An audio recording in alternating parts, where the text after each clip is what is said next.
glad to have you all tonight. Just before we start, we'd like to acknowledge and pay respect to the traditional owners of the land on which we live, meet, learn and work. The Gadigal people of the Eora Nation, it is upon the essential land that the University of Sydney is built. As we share knowledge, teaching and research practices within this university, we also pay respect to the knowledge embedded forever within the Aboriginal custodianship of country. This ChinaTalk event is organized and hosted by China Development Society, and I would like to extend my gratitude to Supra for their generous support in booking this venue.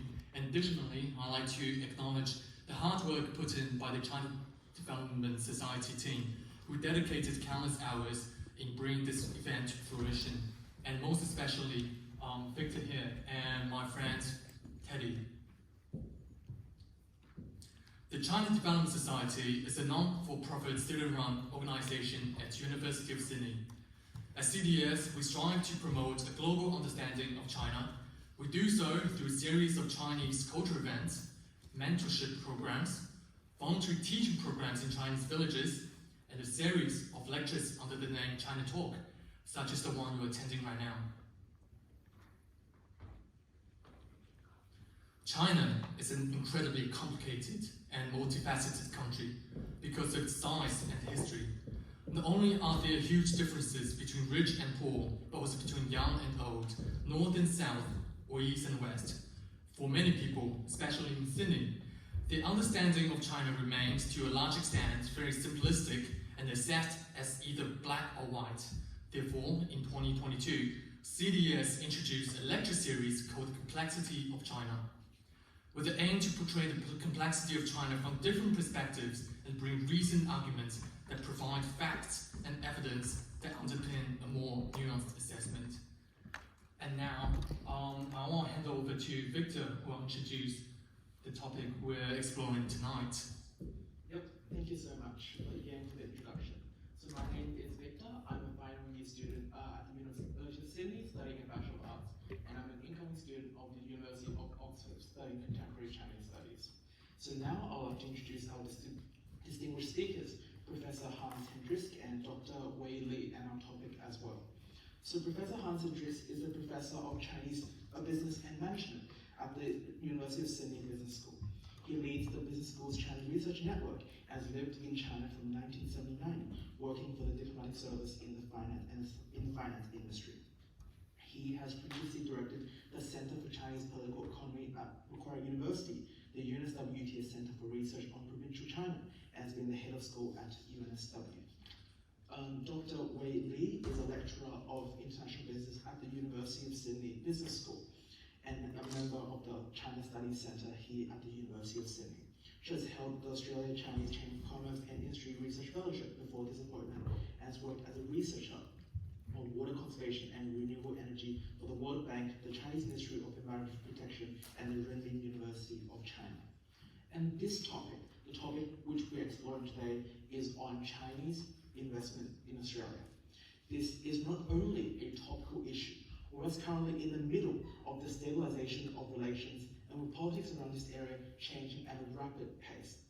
But this is also part of a long-standing greater question on how much Australia is influenced and controlled by China through channels of investment, especially foreign direct investment, and what these areas are. And I think personally, it is really important that we understand where Chinese investment is, in which industries, and the trends around this, even though the numbers itself might be very uninteresting, because a misunderstanding of exactly where these areas are and where the influence of this can easily derail our existing progress to restore the relations on the basis of which has advanced Australia's Foreign Minister, the Honourable Penny Wong, on a policy that we must collaborate where we can, but disagree where we must. And this is because misunderstandings of the investment reality and where we must disagree could lead to chances of where opportunities are framed as disagreements, and even with existing collaborations very much securitized. With this, I would like to hand over to Dr. Wei Li.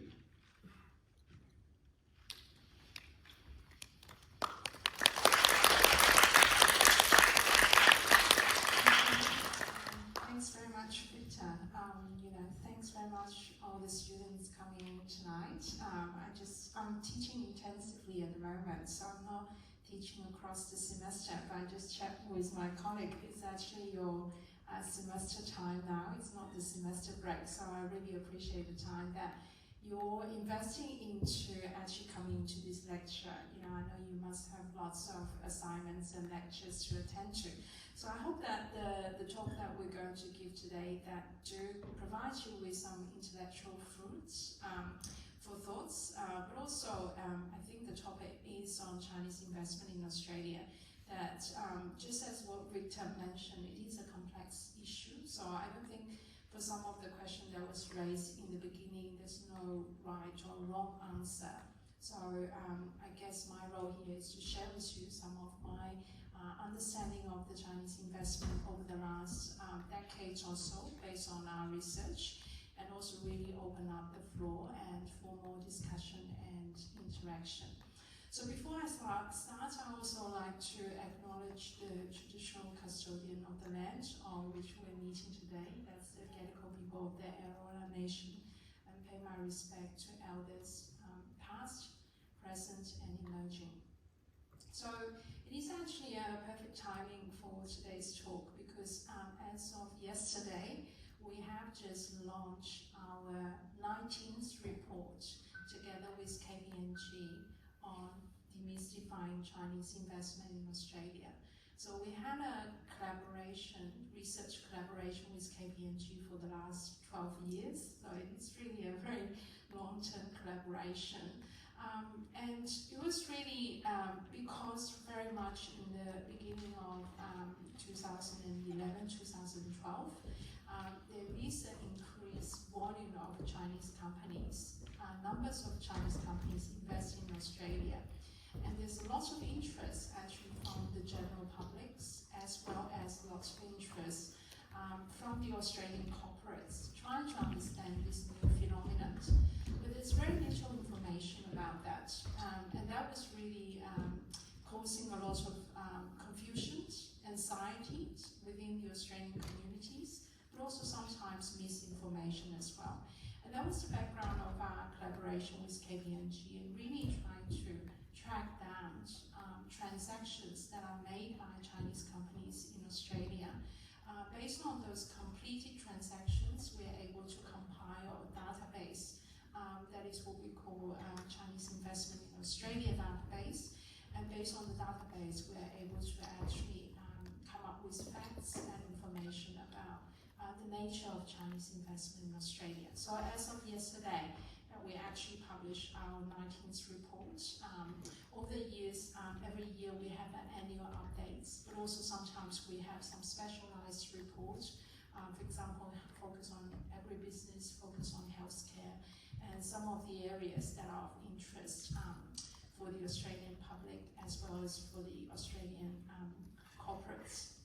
So what's happening with investment in 2022? Maybe that's something I can share with you. That's part of the prints from yesterday's report that we actually noted that for the calendar year of 2022, we have recorded 1.42 billion US dollars of Chinese investment in Australia.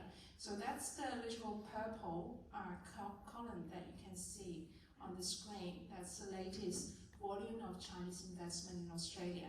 So what you can see that is compared to 2021, it is an increase because 2021 we have less than 0.6 billion US dollars for Chinese investment in Australia. So compared to 2021, we're seeing 142% of increase in 2022. It is an improvement, of course, compared to 2021.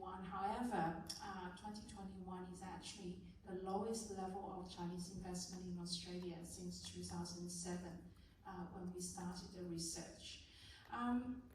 The other thing I can share with you is that when we actually looking into this graph, it shows you the volume of Chinese ODI in Australia since 2007 to 2022.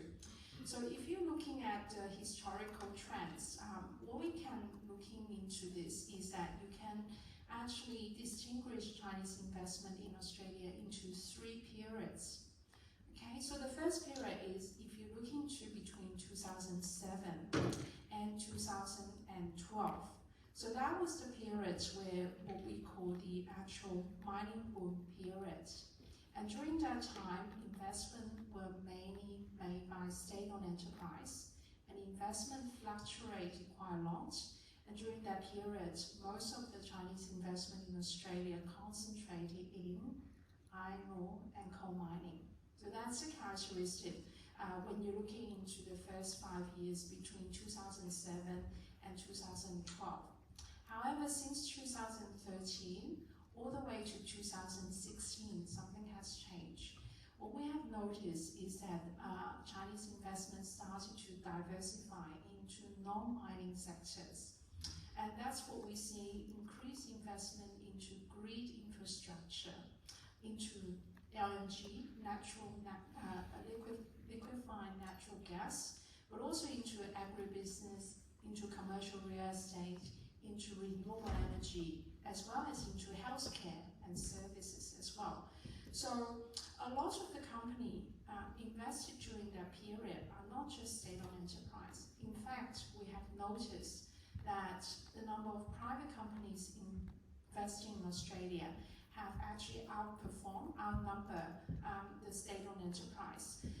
So that was the period where Australia's very dynamic market, as well as high economic growth or stable economic growth, provided Chinese companies, particularly private companies from China, to operate in a market that is outside of their home market. And that's a period we started to see a lot of the large Chinese private companies, all started to enter into Australia. I'll explain a little bit about why Australia is important for them afterwards. But interestingly, if you're looking into the graph since 2017, we can see pretty much a steadily decline trend of Chinese investment into Australia. So all the way down to 2021, that's where we have the historical low figures of less than 0.6 billion US dollars.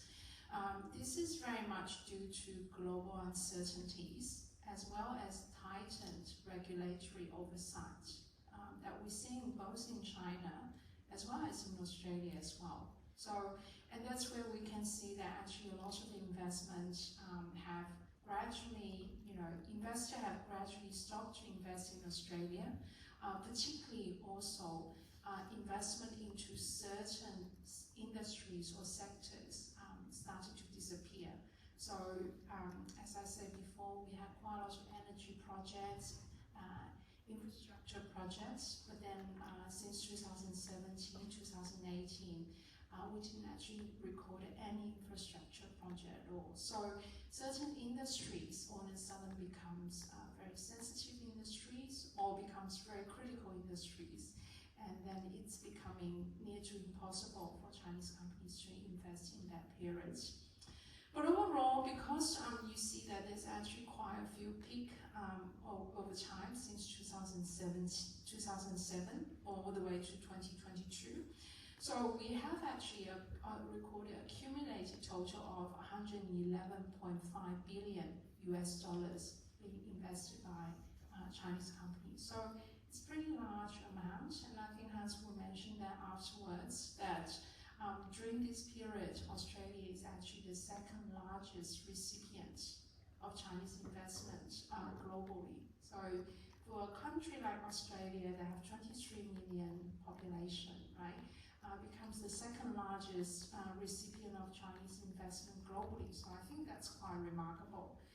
Even though recently we don't do very well, but overall, over the last decades, I think it's something that we cannot deny is that there's a large amount of Chinese investment actually coming into Australia. And also for Australia, China is certainly one of the most important countries when it comes into new investment, right? Yes, US companies have invested a lot in Australia, European company as well, but when you're coming into new investors, a lot of them actually come from China. So that's the overall figures that I would like to share with you. The other thing that was quite interesting for 2022 is that mining actually accounts for 86% of the Chinese investment in Australia. So for the last calendar years, what we're seeing is majority of the Chinese investment into Australia concentrated in mining.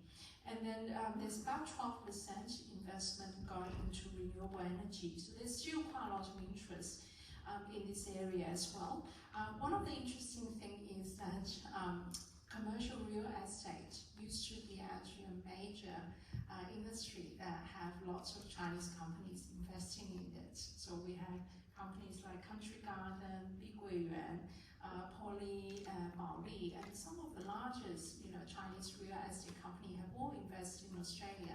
But for 2022, we've seen again steady decline of Chinese interest in real estate investment in Australia. In fact, we only recorded 14 million Australian dollars of transactions by Chinese company and over 2 transactions. So very small interest in these areas. I think based on our interview, this is partially because of the approval and financing from China remain difficult for overseas real estate investment, but also the relatively higher cost, low investment return in Australia is also another reason why the interest from Chinese company into commercial real estate actually have dropped. The other interesting thing about 2022 is that if you're looking into the type of companies that are investing in Australia, right? If you remember, I say between 2007 and to 2012 is state-owned enterprise, right? 2013 to 2016 is a mixture of private company and state-owned enterprise. Particularly, there are more private companies compared to state-owned enterprise. But they're moving into 2017 onwards, steady decline. In 2022, actually 70% of the Chinese investment in Australia were made by state-owned enterprise. So it's an interesting, actually, phenomenon that we're seeing that almost like over a decade of growth and drops, we're going back to where we were started in the beginning, that investment is focused in mining. A lot of the investment have gone into Western Australia, and a large quantity of the investment are made by state-owned enterprise. So that's what we see for 2022. I've included a figure here that actually shows you the major Chinese investment in Australia back in 2016. The reason why I want to include this graph is to just show you how vibrant the economic integration at that time was between Australia and China in the investment area. So you can see first, the size of the transaction is actually very big. So we're reporting them in Australian millions. So the first one is a consortium including China CIC, which is a central state-owned capital management fund, and it's about 2.4 billion Australian dollars. And investing in a large logistics and infrastructure company called Asiano. And that's a state-owned enterprise, of course, CIC. And the second deal, again, you can see that a consortium of Future Fund, QIC, but also China CIC into the port of Melbourne, right? So that's a very important port in Australia, and then that's where investment have gone into it, and a consortium of investors, including Chinese companies, have invested into that. And then the third one is gone into LNG. So that's a Chinese company, again, investing into Australian LNG companies in South Australia. But then you have private companies coming in that, what I say, into commercial real estate. Chengdu Tianqi by now is one of the largest lithium battery manufacturer in China. So at that time, actually invested in Western Australia in lithium mine and lithium plant manufacturing. So again, because of the investment in Australia, becomes one of the largest lithium battery manufacturers in China. And then you have Genesis Care, which is focused on healthcare. The company had a cutting-edge cancer treatment technology.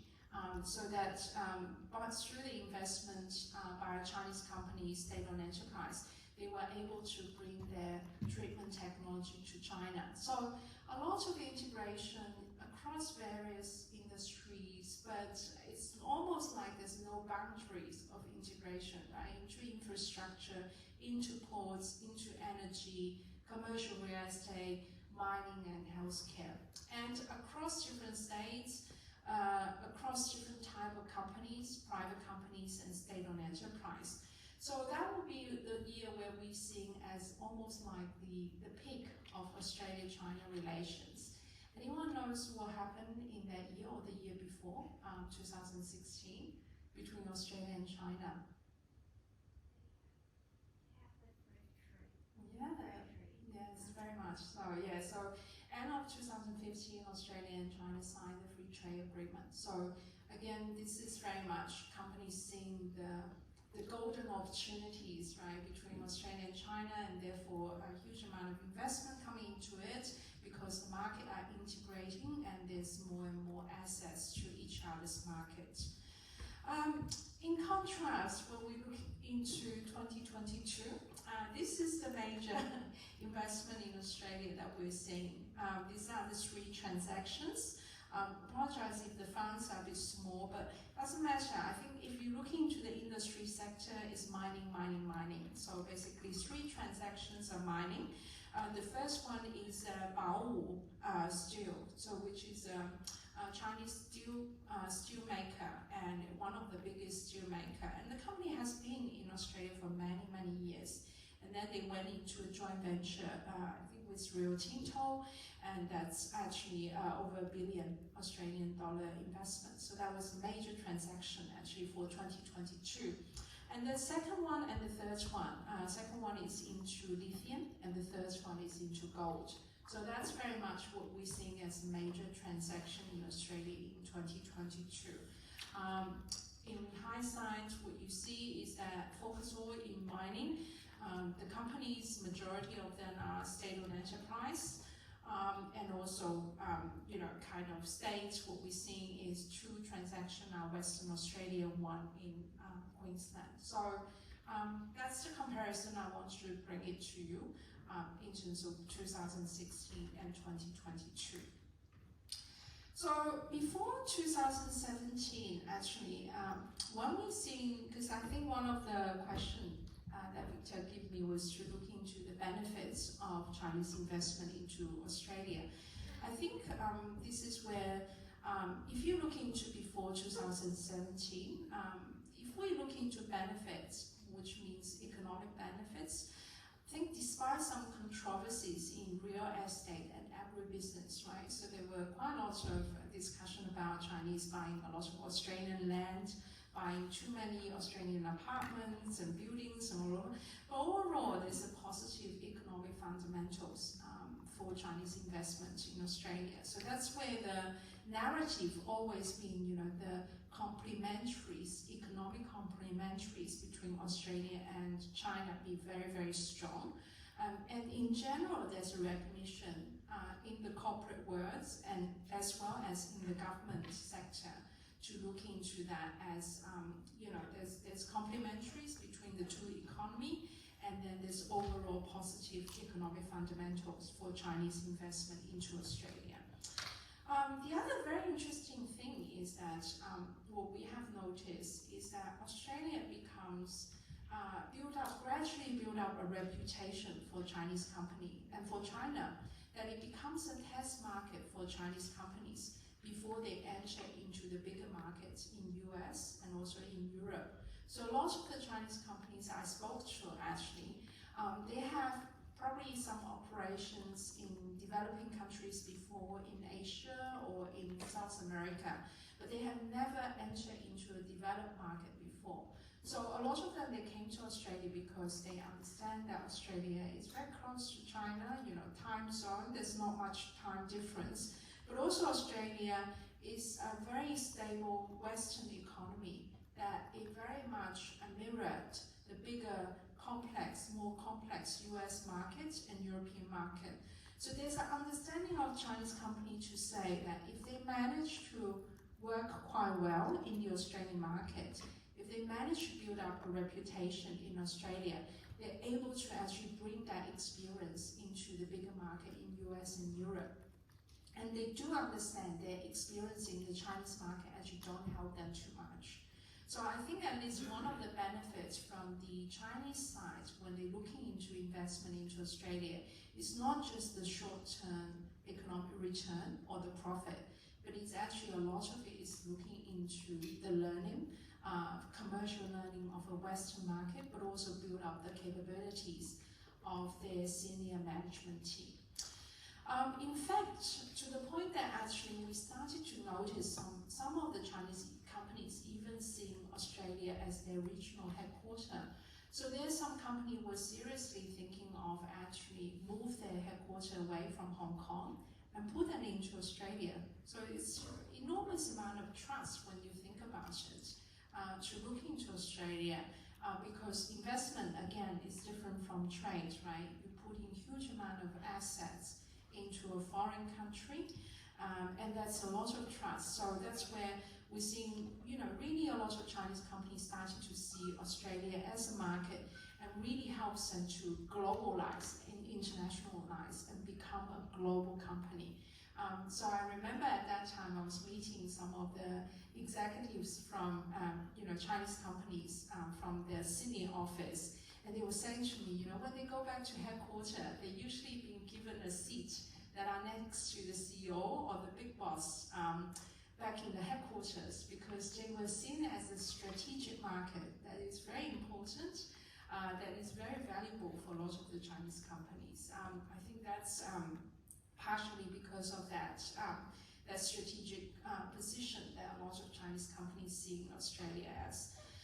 There's a mixture of market motivations as well that we're seeing, even though there's a lot of investment into mining, but again, there's new motivations coming in, for build up their capabilities, for build up their brands, for build up their reputations, but also some of the Chinese companies in Australia as really important for them to become an essential part of their global value chain, and seeing Australia as an essential part for them to become a global business. So a mixture of market motivation, even some Chinese companies seeing Australia as a good market for them to come in for build up their market shares. So mixture of market motivation, and there's quite a lot of innovation integration as well. So for example, Huawei in Australia, I used to work quite a bit with them on education and teaching.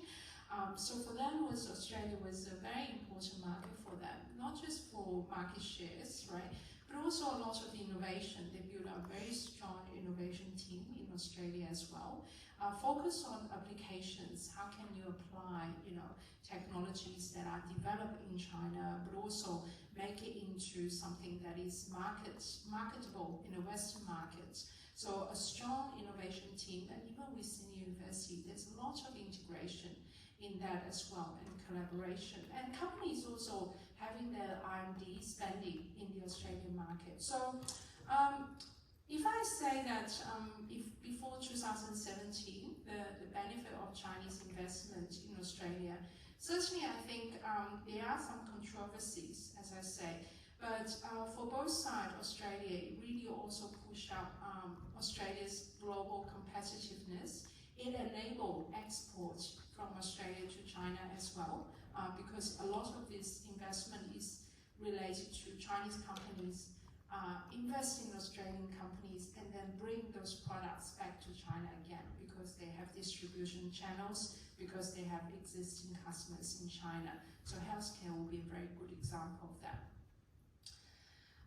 And the other thing is, I think it's not just between Australia and China what is happening, over the last decades. But this is a research that we actually did with Commonwealth Bank, looking into the value chain analysis. So what it shows here is basically, it shows about Australia's export into the global markets, but in value chain terms. So the first graph actually shows that back in 2008, that's a linkage that Australia have with its different trading partners in value chain. So you can see that actually China is quite strong, but also Japan is very strong as well. There's some other countries, for example, Malaysia, Korea is also featuring there. But over the 10 years time in 2018, what has changed, from an Australia perspective is that a lot of these linkage started to move towards China. So you can see that the linkage, the lines around China becomes more and more, and there's darker, and also there's more and more lines. That means the value chain integration between Australia and China becomes much more intense. There's lots of linkage there. And also I think the other thing is that China is not just, as one dominant player in the region. China is also well integrated in the Asia value chain. So that was one of the points that I think what is happening over the last decade or so between the economic integration between Australia and China, I think partially is not just driven by Australia, neither is driven by China itself, but it's really driven by this Asia value chain becomes more and more integrated, that Asia, as an economic power region becomes more integrated. I think that drives trade between Australia and China, that drives also investment between Australia and China. I think this is one thing that I actually come up with to talk about some of the complexity that comes up between Australia and China. So partially the argument is that to say, sometimes people think it's because of what happened during COVID-19, Australian government started to criticize China for its, for its investigation into COVID-19 origin. Some people think that was the reason why there's a deteriorating relationship between Australia and China. But my argument is to say it actually started much more earlier than that. It goes way back to 2017, right? The first time when the Foreign Investment Review Board started to set up a new center that's called Critical Infrastructure Center. Basically started to classify some of the port assets, some of the infrastructure as critical infrastructure. And that's also the time when they started to have people coming from defense, from intelligence service, coming into the Foreign Investment Review Board and to looking into investment going into that area. But also I think in 2018, after very lengthy investigation in Australia, right, and they decided to ban Huawei into the 5G network. So I think what I'm trying to say here is really that the change of the relationship between Australia and China didn't just start in 2020 or 2019, but it goes way back to 2017, a little bit earlier than that, but that was the time when things start to change. And things don't change because China imposed tariffs on barley and coal, or stop to ship coals or whatever. Things change at a much deeper level. That's also what I argue, that it also involves regulation change. In university at the moment we have this foreign interference task force, which is basically becomes a procedure for anyone who wants to collaborate with China. So there's a lot of deeper change that goes into laws and regulations. And that's why I think even now we started to see that there's lifting away of some of the bans on the China side, on coal, and also on barley, right? Wines maybe going to China soon, we don't know. But what I'm arguing that is that investment relationship is not going to go back to where we see in 2016, the golden period, because a lot of the things have changed at a very deep level. And I think changing that is going to take a very long period of time. It's hard for me, I think I've said quite a lot, but I think now if we come into the time we are now, we start to think, then what is the benefit of Chinese investment in Australia? I think what here I'm arguing is that the criteria, what we mean by benefit, has changed quite a lot over the last few years. in Australia. So before, I think we can quite easily to say that economic benefits, creating jobs, taxation is the benefit. But I think now increasingly that there's a whole range of factors that are considered by Australian business as, these are important criteria and important factors they need to consider. And I think that economic part only is one part of the consideration. So there's increasing discussion about supply chain resilience, increasing discussion about regional diversification, right? So even though China is still a very big market, but it is important anyone is able to achieve diversification, that's actually considered as a big benefit. So here is what I'm arguing, that if you change the criteria as what you started to measure what benefit is, so what we seen before as the clear benefit of having Chinese investment in Australia becomes now, not so obvious. So there's a lot more risk started to come into this discussion to say, yes, there's some economic benefit for Chinese investment to come to Australia, but it might cause economic volatility, and also it might give them access into core technology if we are thinking about technology decoupling. And also, what about cybersecurity and all of that? So I think that benefits now started to needs to be re-evaluated because the measures that we are looking into it have changed quite a lot. So I think this is my final slide. I think I've taken some time. Overall, I think sentiments have shifted, right? So it's not just what we're seeing as the figures in the Chinese investment in Australia, but if you look into Lowy Institute's annual polls about the Australian publics, there's also dramatic change of public sentiments about China. So I think increasingly a large percentage of the Australian public thinks China is a threat more than an economic partner. So the general sentiment has shifted. The economic benefit of Chinese investment is not enough to justify increased investment integrations. That's also what's happening. This is quite interesting. I think it comes from Philip Ivanov when he wrote back. He's a Fulbright scholar now in the US. And this is a comment he made, which I agree completely. Australia is like a lab for testing China's foreign policy and behavior and how countries behave. So remember what I said before, in 2016, Australia is a test market for Chinese companies to become a global company, right? To see, whether their business model works, can they build out a brand? But now Australia has become a lab for US policymakers and for Western countries to test China's foreign policies and behaviors, how much they can tolerate, and what is the response of the Chinese foreign affairs and in terms of its policies. And the next point is that government becomes important stakeholders for Chinese companies in Australia. This is also a very interesting observation that I have. Back in 2007, I say that, right?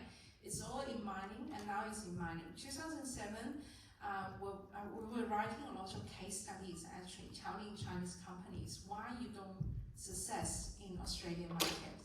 We were telling them because Australia is very different from China, that when you come, because at that time a lot of state-owned enterprise come to Australia to invest because they talk to the government, they talk to state government, they talk to federal government and say, come to Australia to invest and you'll be making a lot of money. But we've been trying to keep on telling them, government is not an important stakeholder in Australia compared to China. Even you have the recognition from the government doesn't mean that you make successful investment. You need to engage with the community. You need to have a commercial case. You need to do everything, but don't focus on government. That was the advice we give to Chinese company.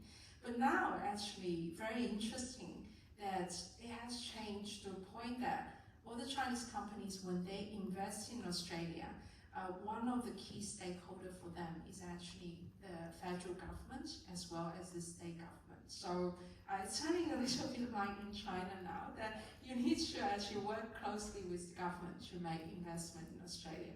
The final is finding the new balance of high economic rationality, social benefits, and low political risk. And that's something all the Chinese companies are trying to do so when they're looking into investment in Australia.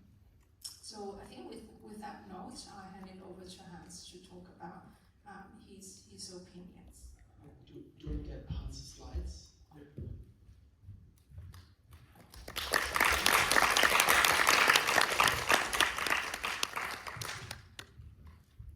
Thank you, Wei. The applause was well merited. That is a very good perspective to start off from. And I wanted to focus on a different trajectory in the sense that I wanted to reflect a bit on the topic you had set for us. And that is the question dominance versus dependency. I think that was when we saw that, we said this is a very smart topic to start off with, because that at the moment is our big controversy about China. And the whole issue with China is, in the end, going back to the question, is China dominant? It's not so much the question, is China, are we dependent on China? I think the answer is, I'll talk about that fairly straightforward, yes. But the question is China dominant? Is China becoming dominant, potentially dominant? And what form does that take, or could that take? So I'll try to pull that discussion a bit apart by starting off talking or thinking about trade. Why is trade less controversial than investment? It's not an easy question. You could say, well, because it's fairly straightforward, you send your things off and you're in full control of whatever you send off, and you get your money for it in US dollars or increasingly in renminbi at a small scale so far, but growing. So that finishes the deal that you had. That would be the simple argument to say trade is not controversial. Trade, of course, is controversial, because as soon as trade becomes as dominant, you see it's already the word dominant creeps in. As soon as it becomes as dominant as our iron ore export, and our iron ore export relies on China, it's already a question, is trade something straightforward? And that's a debate or a point that was made as early as 2016, then by Hillary Clinton and on by Obama, and by more people saying, well, why are you selling so much iron ore to China? So that's a debate which we've pushed away. So we're not discussing about that because it would be quite sensitive. So we keep that at arm's length. But if you well, you know trade is important when something goes wrong, right? And trade can be complex when something goes wrong. For example, when China imposes sanctions on wine, on barley, on lobster, on beer, all very small items, where probably the Chinese assumption was that will be seen as a signal, but it was not seen as something that in fact had a big impact on public opinion in regards to China, that you had a public backlash, and it was easier to make anti-Chinese comments than it was before you had those sanctions coming in. So they have had an influence not so much on the economic side, but an influence on the public opinion side. So these are issues then where trade in fact is also quite sensitive, in a sense that we normally wouldn't associate with it. But if we kind of look at the other side on investment, why is investment different? Investment is different in principle because what you're doing, you are ceding or handing over control over assets, or a part, if you want to put it in more abstract terms, a part of your sovereignty to another partner, to an overseas partner. In this case, you're handing sovereignty and decision-making powers over assets, resources, whatever you have in Australia to a foreign partner. that is not something that is accepted, and that is something that can be quite beneficial. One nice example is the beginning of lithium processing. When lithium industry started, there was no basis whatsoever in Australia to really start producing or selling lithium.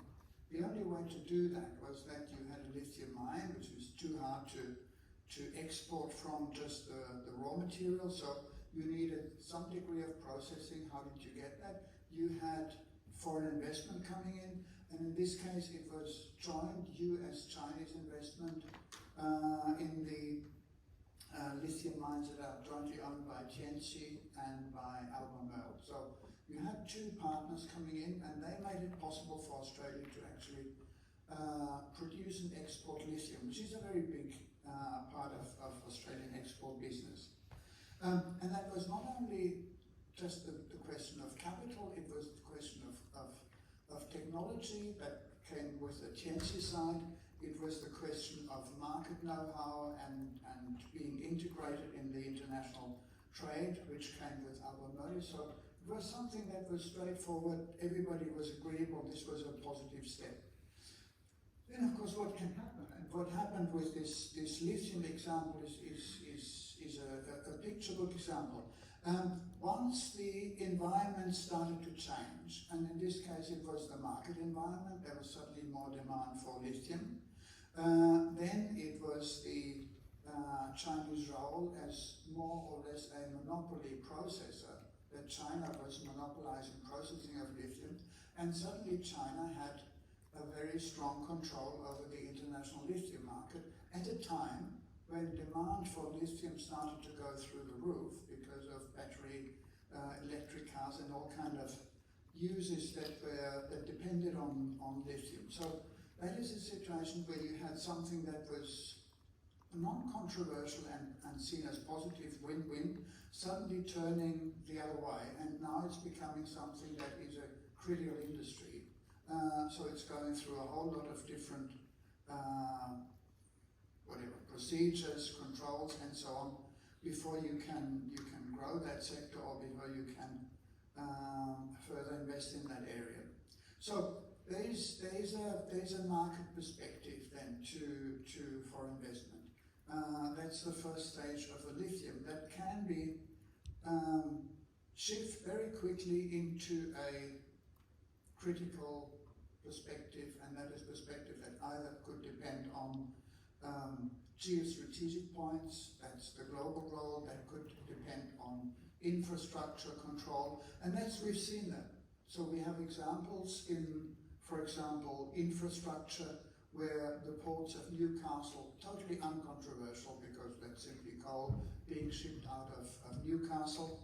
The port of Darwin, originally also non-controversial. It was simply the Chinese are going to get another port because they are controlling and they're building supply chains from the Pacific into Southeast Asia, into China. So, of course, Port of Darwin was an important element, plus it came with a policy from the Australian federal government to develop Australia's north into an agricultural basis. So, look, perfect linked up. We need the Port of Darwin, and if we get Chinese investment in there, like we have it in Hamburg, in Rotterdam, in Piraeus in Greece, it's just one other chain where the Chinese are running their big infrastructure systems. So again, that looked all positive on the market side, and if you turn that around and look at it suddenly from the strategic side, then the Port of Darwin becomes something utterly sensitive because there's US Marines nearby and being channeled through the Port of Darwin.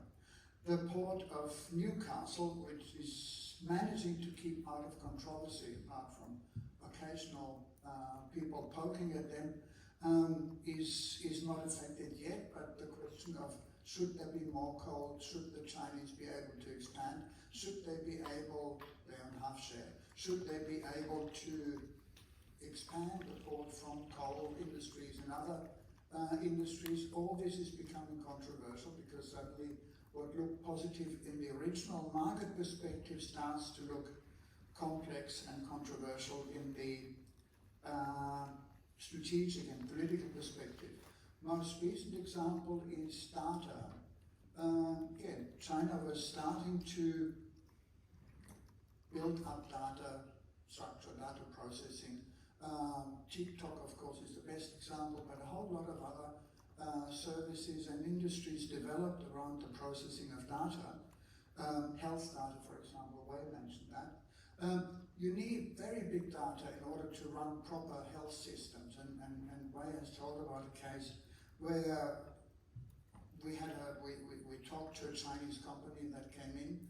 They had developed technologies for medical imaging, which was fine, kind of in Australia. They were running that with a few thousand people. They took it back to China and had millions of people going through, and suddenly came up with new software and had a spin-off company within a year or so, a very short time, simply because that suddenly became something that could be marketed globally because it was so advanced.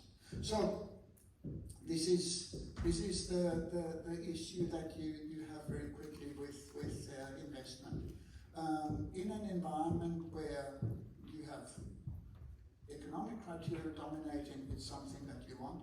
In an environment where you have political criteria or geostrategic issues, then it is something where things become critical, and it's something where control over assets is something that does in fact move away from Australia. So it's not only Australia deciding then whether Huawei is good or bad for the Australian economy, but it's the Europeans, it's the US, it's other countries all trying to coordinate and then reaching some kind of consensus. But it is something where you're ceding control over those decisions that you would otherwise make in your country. In Australia, it's the Foreign Investment Review Board, which decides about that, but that by now has become a fairly large bureaucracy that has all kind of elements to it that look at investment, and because the political factor is so important, they look predominantly at the Chinese investment. So I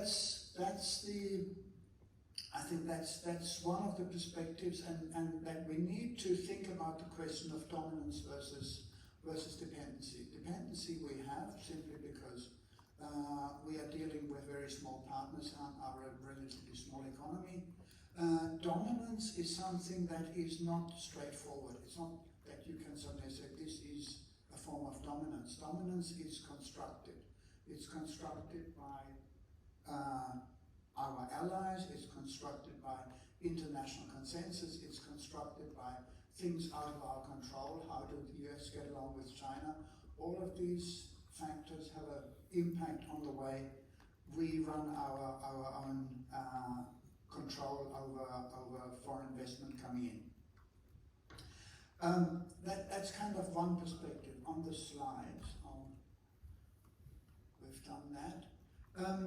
Just a look, and that's I think is quite important. Turning away from the domestic perspective at the moment, because there's a risk also that we get kind of short-sighted, that we are rather myopic and see Australia as somehow the centre of the world, and everybody revolves around us.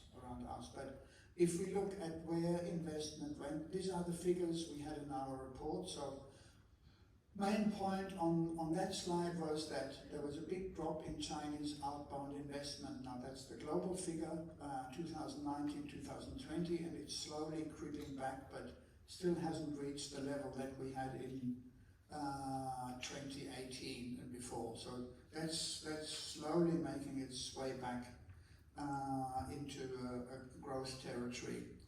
Where does it go? This is the regional distribution, and we see that Chinese investment actually is fairly widely and fairly well spread. Dominantly at the moment, that was 2022, and these are not the Chinese figures because they haven't been published. These are the figures that come out of the US, but they identify the big projects. So we see it's going into East Asia.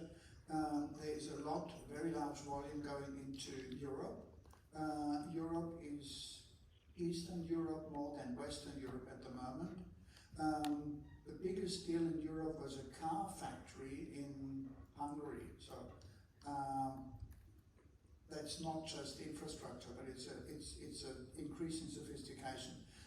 Middle East is going into mainly Saudi Arabia, and they're mainly into renewable energy. So the old image of China seeking resources and markets is simply not working anymore with this increasing sophistication. South America is also, some is resources, others is in industries. US has industry investment, Sub-Sahara likewise. So that's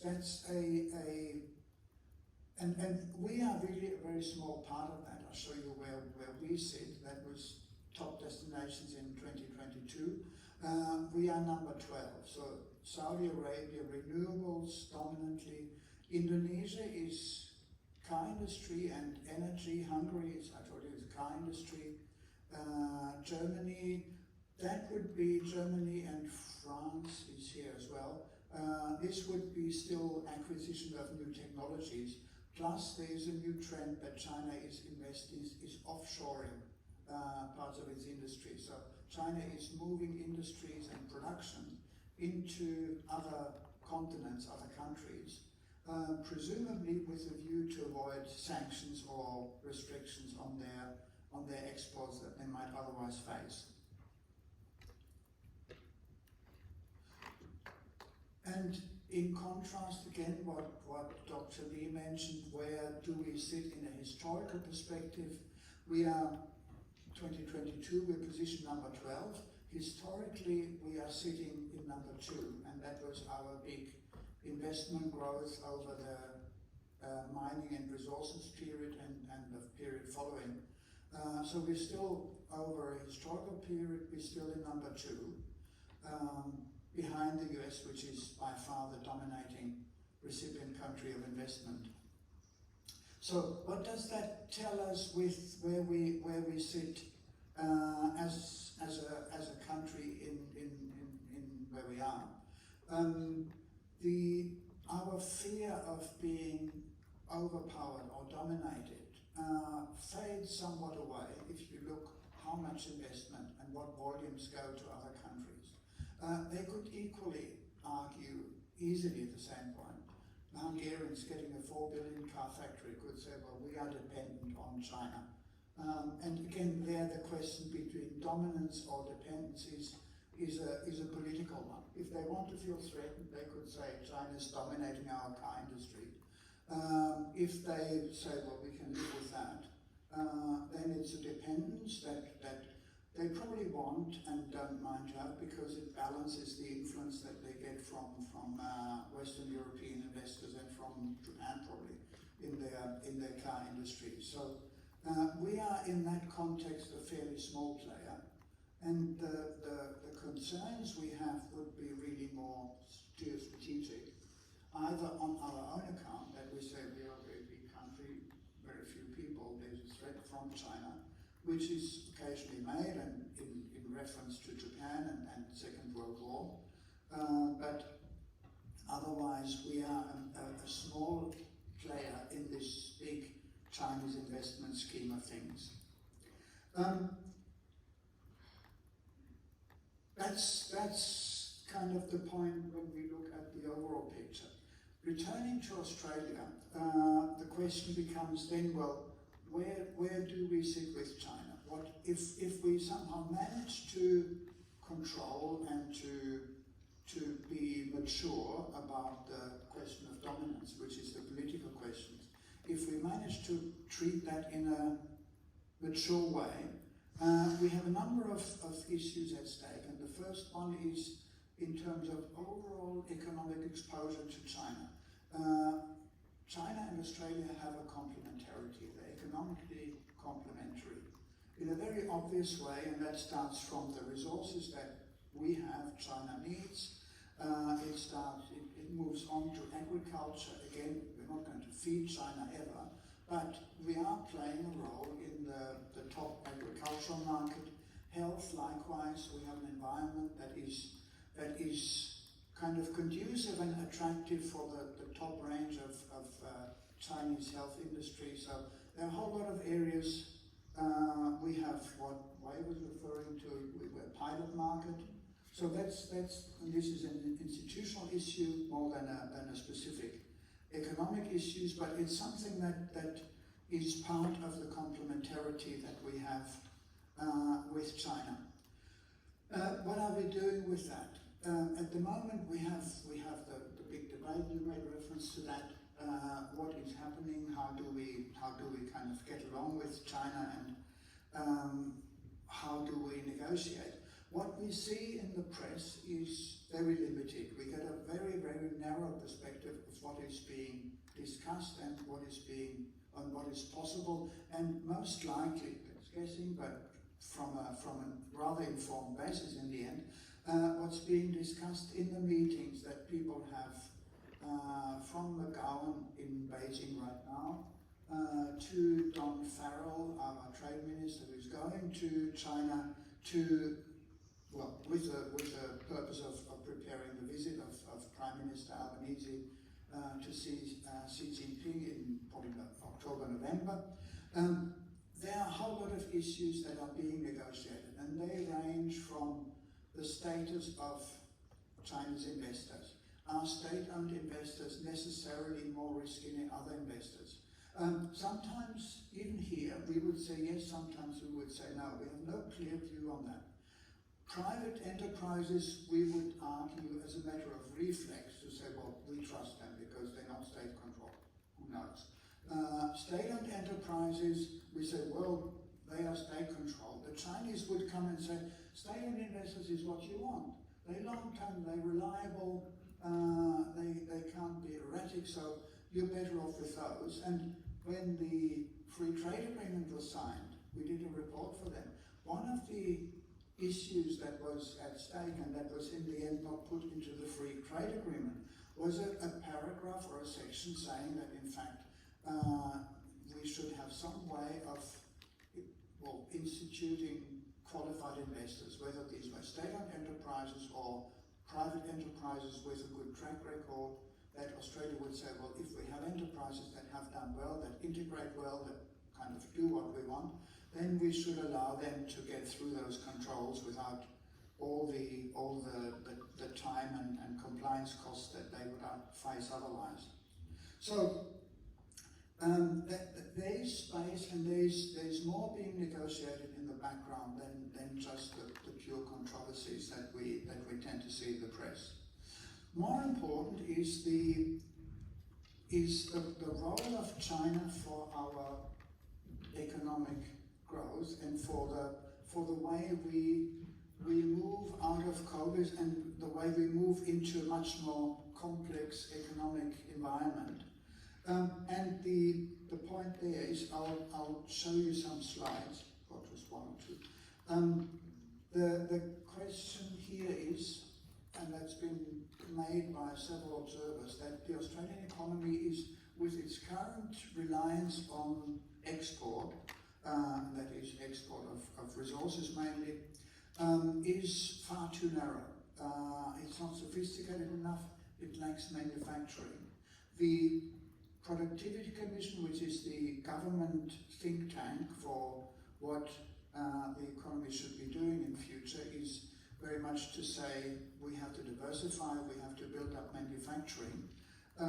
If you want to, these are some, this is, what I've done is, if anybody's interested, there is a Harvard Atlas of Economic Complexity, and I found that quite interesting. This is the graph I wanted to show you. Economic complexity they measure in terms of the variety of industrial goods that countries are producing and exporting. And you can't see it all too clear because few countries are all sitting up in the top row. Japan sits at 100 basically, all along, is the most complex and the most diversified economy. Below is Germany, normally on place 2, kind of with Switzerland competing for place 2 or 3. and then you have slightly below and shifting a bit UK and US fairly much in line. And then you have, let me go to that one first, if you look at the left-hand side for me, looking at it, you have China down at position 48, and if you look where the trend has gone, China has made its way from 1995, that doesn't surprise you, where it was fairly low, from position 48 to now position 17 in 2020, which means it has diversified its industries, it has diversified its export structure, and is on an upward trajectory. If you look kind of at the other trend, you would see Canada and Brazil slowly going down, and then you go to the second last, Australia, position 55 in 1995, has gone down to 91 on a downward trajectory. So that's there's all kind of reasons behind it. That is the end of manufacturing, because simply it has migrated to China or other places. There's the end of protectionism for Australia, so all of these factors have played a role for Australia to go down that way. But as we've seen with China, it has been soaked up with China, or Vietnam, which has gone from 107 now to position number 52. So if Australia wants to change that trend, then we'd have to do things similar to what China or Vietnam is doing, and that is increasing our industrial diversification and increasing industries and well, that ranges from technology services to forms of smart manufacturing. So that is fairly straightforward to say we have to do that. There's big agreement on that. On the question of how do we do that, there is much less agreement. And there is kind of a sort of voluntarism to say, well, we just kind of must do it, we must have smarter students, we must do it, we must do that. We've done a report, and Wei has supervised that, which is going to come out fairly soon, where we look at the Australia business ecosystems in China. That is the way in which Australian companies integrate with Chinese partners, both in China and in Australia. And we've used that as an example to show how much at that level is already done. So China is in fact bringing more sophistication into the Australian marketplace in terms of forcing Australian companies to deal with a much more rapidly developing, very dynamic market, with new technologies, with online technologies, all of the things that we can develop, but we need partners for that. And even if that was one of our main arguments, even if we want to go more and diversify more into Southeast Asia or other areas, but largely Southeast Asia is the markets where we have most potential. The likelihood that we do that with Chinese partners, or that we find Chinese partners there who are already setting up industrial structures, ranging from industries to setting standards, which is fairly straightforward procedure, then the point is that we have to work more closely with China, or at least look very closely at what China is doing, if we want to be in those markets. So I think that's the note on which I wanted to end. That we are in a situation where please do not fall for the straightforward strategic arguments. It's quite important to keep the economic rationale, because that in the end is the one element that drives us longer than the political arguments. I'm saying that because I grew up in Germany after the war, so I've seen what difference economic rationality makes, right? When you come out of a big mess. That was people sitting down and saying, let's be straightforward what we can do with our economy. And coming coming back to the question dominance versus dependency, I think we've gone through that already. Dependency is something we face. We have to kind of make use of that. Dominance is something that we can negotiate. So we're running slightly over time in the presentation, so I will just ask two quick questions, one for Dr. Li, one for Professor Hendrischke. So with Dr. Li, I just want to ask, because in my research on the Australia-China relations between 2019 and 2020, tallying up all the media reports on how many incidents there were between Australia and China in like tit-for-tat rhetorical battles, I found that between that 1 year, 2019 and 2020, there were over 55 incidents reported in the media. That was Australia and China publicly calling each other out on certain things, and where like all the statements are being made accusing each other of things that may or may not be true. So I just want to ask, because that very well describes, or it very well explains why the investment trends have decreased so much over from the highs of 2018 to 2019 to 2020 and to the low of 2021. So I just want to ask that now with Australia-China relations improving but more stabilizing, will the investment relations, the degree of investment increase in the future? Yeah. So yeah, thanks. That's a great question. I think the media is something that we have also actually looked at it quite a bit with a survey that we did for Chinese investor in Australia. So there was a time when there were a large quantity of Chinese investment in Australia, and every second year we actually have a survey for those invested Chinese companies in Australia and ask them about their perceptions of Australian stakeholders in terms of their support to Chinese investors. I think there were differences towards different stakeholders, but one thing came out consistently is that even before 2019 and 20, right, that was the period, even before that, there was long-term recognition from the Chinese investors that the media is the least supportive stakeholders for Chinese investors. So I think the understanding of actually Australian media being very different from Chinese media was actually quite strong from the Chinese investor side, that they quite understand that it's a very different system, and then media play a very different role in Australia.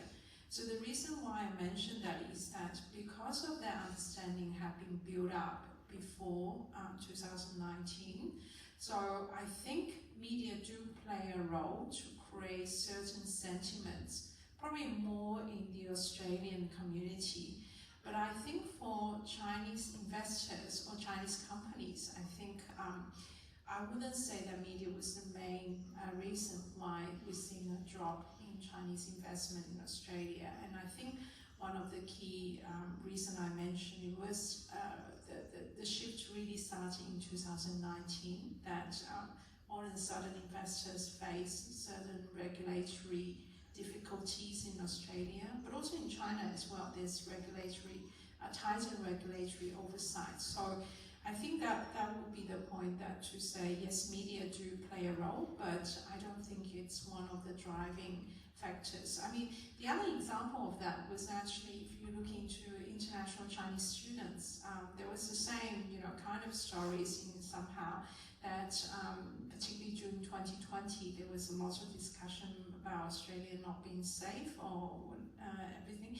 But I think some of the agents telling me, right, if Chinese students are actually living in first-tier cities, and also if they have families or friends overseas, they usually don't follow what the official media was saying. They do actually resort to their networks, and they check with their friends, and then is it safe to come to Australia? Is it safe to go to US? So it's usually the second-tier city students.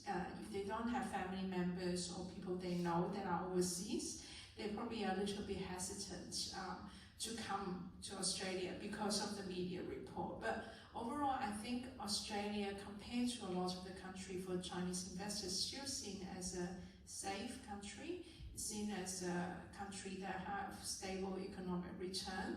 But I think because of the shifting overall environment, right, I think that safe now also needs to put a question mark in it, because I think increasingly I've got also Chinese investors saying, is it really safe? So they have to spend more time actually on looking into the political risk of investing into Australia. I think from that perspective, it is higher cost in terms of time, in terms of risk screaming about investing into Australia.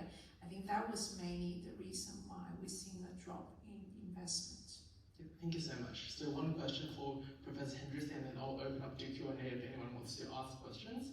So, Professor, you've mentioned that the relations of dominance and dependence is very much a construct, and that might not be true, or even people might not even agree to what it is between like political parties and between actors. One question I want to ask you, like following from that, is what do you think about debt trap diplomacy and this idea of Chinese expansion through that within not just the developed world, but the developing world? Oh, I think it's a joke. And if you look at the best example is Sri Lanka.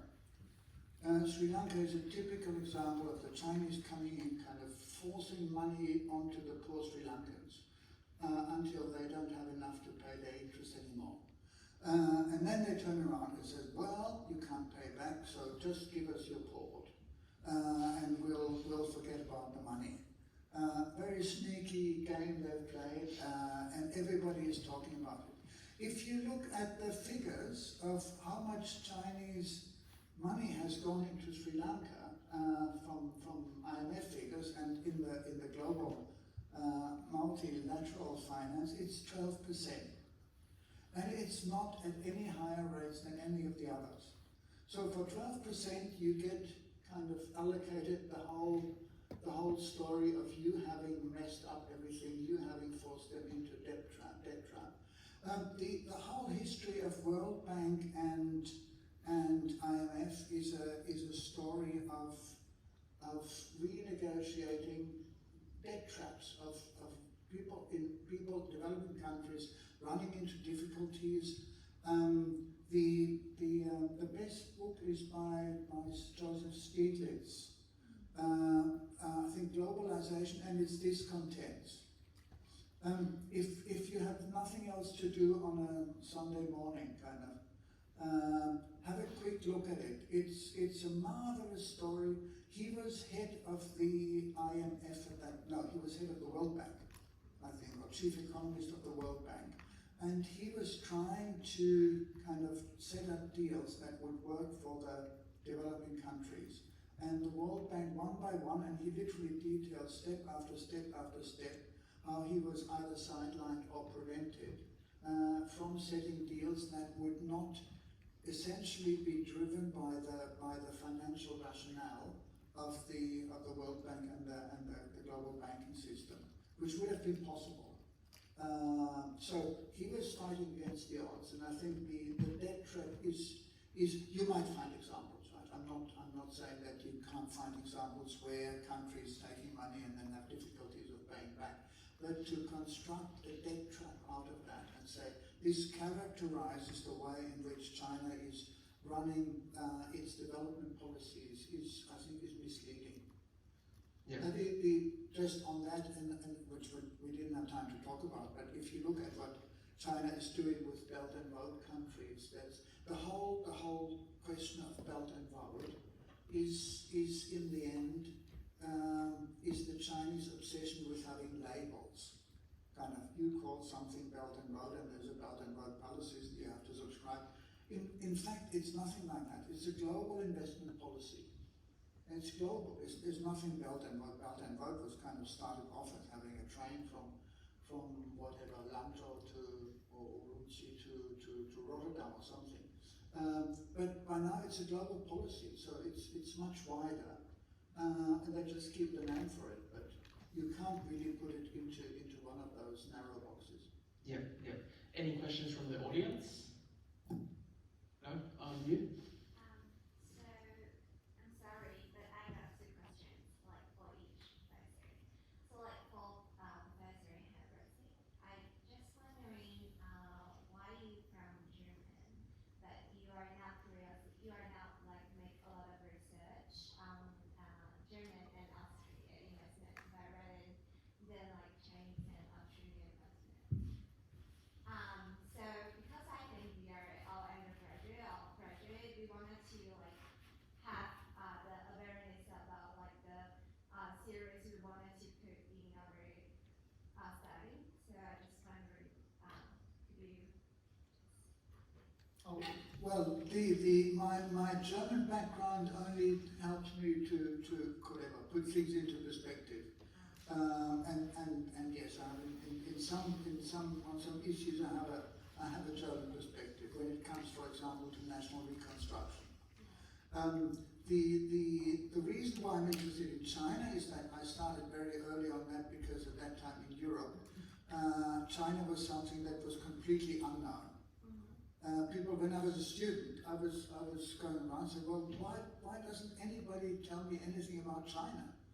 I could read books on Chinese history as much as I wanted, but there was nothing, certainly not in Central Europe. The only place where you could study at that time, that was the 70s, where you could study contemporary China, was in London. That was the only place. There was nothing in France, nothing in Italy, Germany, anywhere. You had to go to London where you had at least a library. And then I was at the Contemporary China Institute in London at SOAS. And then I came to Australia because most of the people I had worked with there, fellow students, had come to Australia when under Thatcher they closed down research institutes. So people had no job, and there was literally a wave of, a small wave of migration of people coming to Sydney, Perth, Melbourne, all kinds of places. And I knew more people in Australia, although I'd never been here, in my field than I knew back in Europe. So I came, and then we started working on Australia-China relations really only relatively late, because before we both were doing interviews on private enterprises in China. And we started looking at Australia-China relations when KPMG came 12 years ago and said, nobody knows anything about investment, can you please do something? And then we started working with them and have now continued until now. Thank you very much. We are very appreciate like you make very clear. Thank you for the question. Right. So second question is for Dr. Li. So I saw you certainly do a lot of research about. Do you want to speak to that? Thank you. So my second question is for Dr. Li. So I understand you certainly do a lot of researches with Professor Hendrischke. I just wondering, because a lot of data show we are certainly back to the mining part, but I believe it's a combination of factors related to the reasons. I just think, except for the government issues, what are the three top reasons do you think caused by like the things we dropped in investment and back into the mining point? So you are asking what are the reasons why there have been a steady decline in Chinese investment since 2017. Is that the reason? And the top three reasons for Australia. I think one thing is we had actually clear understanding. I think that Australia-China relations is also pending on the geostrategic competition between China and US. I think there's clear understanding of that. And I think the shift in what I say, since 2017, the domestic policies and regulation in Australia. I think Hans also mentioned that as well. You know, Huawei, the case of Huawei, is part of a global shift, and that's driven by this geostrategic competition between US and China. So I think that global shift will be one thing that I think that drives investment to go down. So on one side, you know, then we can break it into two parts. Well, on one side is what we're seeing that on the Australian side, certainly there's more policies, more scrutiny about Chinese investment into certain areas. And for example, in grid infrastructure, in energies, in also critical minerals now, it's also seen as a very sensitive area where it is being not very easy for Chinese companies to invest. So that's on the Australian side. I think on the China side, there's also change in regulations as well. So that was around 2016, 2017, if you look into the Chinese policy, basically Chinese government decided that investment should be going into, I think it was 3 categories. There was certainly 2 is encourage. There's another category is means restrictive investment into those sectors. And the restricted sectors mainly included real estate investment and entertainment. I think also acquisition of soccer clubs or sports clubs is also seen as not encouraged by the Chinese government. But on the Australian side, I think real estate investment in Australia has been affected by that quite a lot. So real estate developers find it very challenging for them to move money out of China to invest in Australia. So one is the Australian side, one is on the China side. I think what will be the third thing that we're seeing Chinese investment in Australia actually drop? I think particularly the kind of the, how would I say, the overall government point is one, the market side probably will be another one. So in Australia, I think over the last few years, we have seen that there's certain level of volatility. So investment into certain areas that's seeing that cost being actually quite high, probably, and it will be difficult for some of the Chinese investors to justify their case to invest, particularly because that, do you remember when I say in the beginning, I give you that example to say that the Australian CEO goes back to China, right? Usually he's able to sit next to the big boss because it's a strategic market for a lot of Chinese companies. But because of the shift over the last few years on the geopolitical side, so we see that Australia is losing some of that strategic position. So that's when recently I've seen some of the CEOs from Chinese companies in Australia.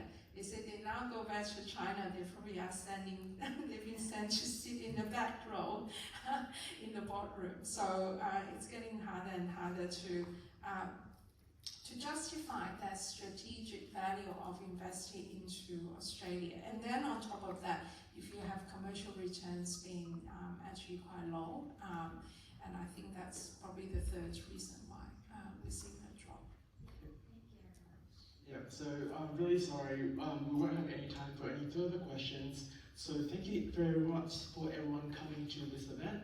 We really hope that you guys have gained some valuable insights and ideas from this event. And the China Development Society will have more events like this in the future. So make sure to follow us on our WeChat account, and we'll also have Facebook, Instagram, and Weibo as well. And our next event is actually a partnership between the China Development Society and the Australian Institute of International Affairs.